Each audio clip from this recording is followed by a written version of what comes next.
বাবা, আমি তোমার জন্য অনেক কিছু করে দোয়া করতে চাই, কিন্তু বাবা তুমি তো আমাকে কোরআন শিখাওনি।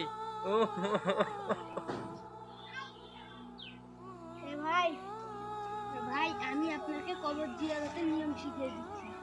প্রথমে আপনি এসে আসসালামু আলাইকুম ইয়া হালাল কবুর বলবেন। এরপরে সূরা ফাতিহা 3 বার বলবেন। এরপরে সূরা ইখলাস 3 বার বলবেন, যাকে বলা হয় কুল হু আল্লাহু আহাদ।